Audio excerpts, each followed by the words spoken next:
বিপদ দিয়ে আপনাকে অ্যালার্ম করা হয় আল্লাহর পক্ষ থেকে। আপনি চলতে পথে হোঁচট খান, আল্লাহ আপনাকে অ্যালার্ম দেন, ফিরে আসো। চলছেন বিপথে, আল্লাহ পাক অ্যালার্ম দেন, ফিরে আসো। আল্লাহ পাকের পক্ষ থেকে কিন্তু এগুলো আসে। আল্লাহ পাক আদম এবং হাওয়া আলাইহিস সালাম এবং আদম সন্তান সবাইকেই সৃষ্টি করেছেন। উদ্দেশ্য হচ্ছে আল্লাহ পাক আমাদেরকে জান্নাত দিতে চান। আল্লাহ পাক চান যে আমরা যেন জান্নাতে যাই। যদি আমরা জান্নাতে যেতে না পারি পরকালে, একটা কারণে যেতে পারবো না, অনলি একটা কারণ, সেটা হলো আমাদের নিজের দোষে। একটা কারণ, যারা জাহান্নামে যাবে মানুষ এবং জিনদের মধ্যে, নিঃসন্দেহে মহাবিশ্বে তারা ছাড়া জাহান্নামে যাওয়ার উপযুক্ত কেউ ছিল না। ও জাহান্নামে যাওয়ার উপযুক্ত ছিল বলেই আল্লাহ পাক তাকে জাহান্নামে পাঠাবেন। আর যারাই জান্নাতে যাবে প্রত্যেকেই শুধু আমলের বদৌলতে যাবে না, বরং আল্লাহ পাকের রহমতেই যাবে। কেউই তার আমল দিয়ে জান্নাতে যেতে পারবে না।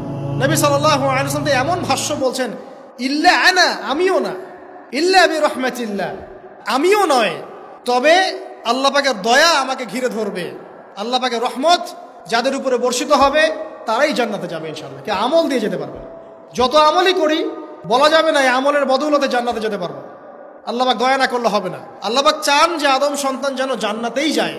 এই কারণেই সৃষ্টি করা, এই কারণেই আপনার ওহীভিত্তিক গ্রন্থগুলো পাঠানো, এই কারণে নবী রাসূল পাঠানো, আলেম ওলামা সৃষ্টি করা, মানুষকে সতর্ক করা, হায়াত দেয়া, বারংবার জীবনে চলতে ফিরতে আপনাকে অ্যালার্ম করা হয়, আল্লাহর পথে ফিরে আসেন, আল্লাহর পথে ফিরে আসেন।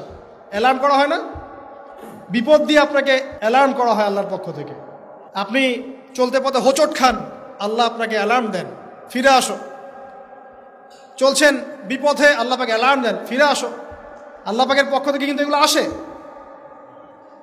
অদ্ভুত একটা হাদিস বললাম, অদ্ভুত বলতে বলছি অ্যামেজিং হাদিস, যে একজন সাহাবী বলছেন, সালমান রাদিয়াল্লাহু আনহু, তিনি বলছেন যে যখন মুমিনের উপর বিপদ আপদ বালা মুসিবত আসে, তখন মুমিনের এই বিপদ আপদ বালা মুসিবত রোগ শোকের বদৌলতে আল্লাহ পাক তার গুনাহগুলোকে মাফ করে দেন এবং তার মর্যাদাকে বাড়িয়ে দেন, এবং সে আল্লাহর দিকে ফিরে আসার অনুশোচনা করার সুযোগ পায়।